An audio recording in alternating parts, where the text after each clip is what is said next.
যোগাযোগ ব্যবস্থা নেই বললেই চলে। পর্যটন ক্ষেত্র হয়ে উঠতে পারছে না লবণধার। দুর্গাপুর বার্তা। লবণধার এর আগে নাম ছিল নবধার, তার আগেও নাম ছিল নতুন গ্রাম।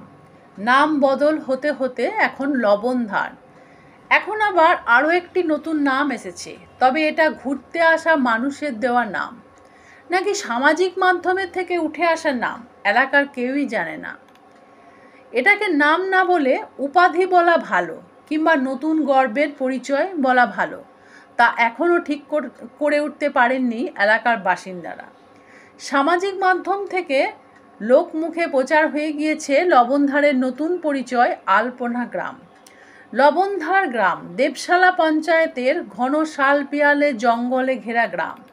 আখের গুড়, খেজুর গুড়, ময়ূরের ঘুরে বেড়ানো, খরগোশের ছোটাছুটি, মহুয়ার সুগন্ধে উড়ে বেড়ানো পাখির কলতান, কিংবা কাঠ কুড়াতে আসা কিংবা শাল পাতা তুলতে আসা মহিলাদের হাসির সাথে সাথে গল্পের সুর ভেসে বেড়ানো গ্রামের নাম লবণধার। শীত থেকে গরমকাল, মাঝে মাঝেই লেগে যায় আগুন। জঙ্গলকে আগুন থেকে বাঁচাতে কয়েকজন মিলে গড়ে তোলেন একটি সংস্থা। তারপরেই প্রচার শুরু হয় জঙ্গলকে বাঁচাও, সচেতনতার প্রচার। আর এই করতে গিয়েই গ্রামের দেওয়ালে দেওয়ালে আঁকা হয় নানান ছবি। সেই ছবির বিষয়টি কোনো বাড়ির দেওয়ালে জঙ্গলের ছবি, আবার কোথাও রামায়ণ মহাভারতের ছবি, আবার কোথাও প্রকৃতির মাঝে মানুষের বেঁচে থাকার ছবি। আস্তে আস্তে গোটা লবণধারের বাড়ির দেওয়াল হয়ে ওঠে ক্যানভাস। জঙ্গলের সবুজের মাঝে ছবির ক্যানভাস নাম দিয়েছে আলপনা গ্রাম। সামাজিক মাধ্যম থেকে সংবাদ মাধ্যম ছড়িয়ে পড়ে লবণধার গ্রামের কথা। বাড়তে থাকে পর্যটকদের আনাগোনা। কিন্তু বড় সমস্যা রয়েছে, পরিবহন সমস্যা। পরিবহন সমস্যার জেরেই লবণধার সহ এলাকার জঙ্গলমহল হয়ে উঠতে পারছে না পর্যটন বা উইকেন্ডের জন্য ছোট্ট সফরের সেরা স্থল। যাই হোক, লবণধারের তো অনেক নামের মতোই রয়েছে এর গড়ে ওঠার ঐতিহাসিক গল্প। প্রায় ৩০০ বছর আগের কথা। বরডোবা এলাকা, সেখানে জীবন ডাকাত নামে এক ডাকাত ছিল।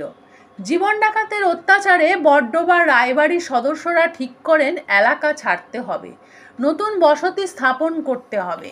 কথিত আছে সেই সময় রায় পরিবারের সদস্যরা সিদ্ধান্ত নিয়েছিলেন একটি পাখি আকাশে ওড়ানো হবে। তারপরে পাখিটি যে এলাকায় গাছে বসবে সেখানেই নতুন বসতি গড়ে তোলা হবে।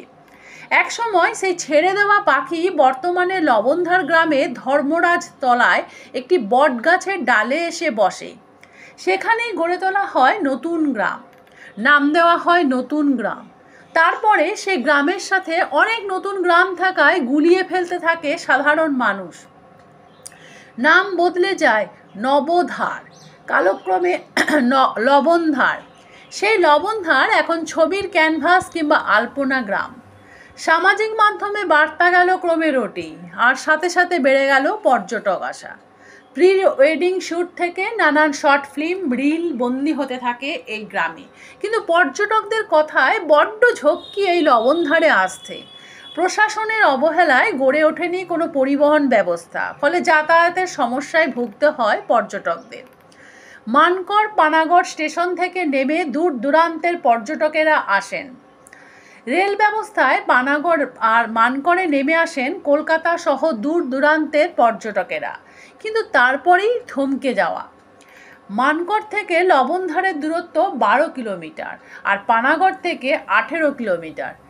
মানকর থেকে কিংবা পানাগড় থেকে সরাসরি আসার কোনো ব্যবস্থা নেই। মানকর থেকে নেমে অটো বা টোটো করে যাওয়া যায়, কিন্তু ভাড়া খুবই বেশি হাঁকে চালকেরা। মানকর থেকে বাসে করে শোলাগড়ে নামতে হবে, কিন্তু সেখান থেকে টোটো মেলায় ভাড়াও চড়া হারে। এদিকে পানাগড় থেকে জিজিরা পর্যন্ত বাসে আসা যায়, কিন্তু আঙুলে গোনা বাস। জিজিরা থেকে পায়ে হেঁটে আসা লবণধার। এলাকার বাসিন্দাদের কথায় পর্যটন থেকে কিছু আয় হতো বাসিন্দাদের, কিন্তু পরিবহন সমস্যার জন্য সব কিছুই থেমে আছে। রুজির সুযোগ হারাচ্ছে জঙ্গলমহল। বাসিন্দাদের কথায় অটো টোটো রুট চালু, বাসের সংখ্যা বাড়ানো হলে এলাকার বেকারদের আয়ের সুযোগ থাকতো, কিন্তু প্রশাসনিক অবহেলায় থমকে আছে।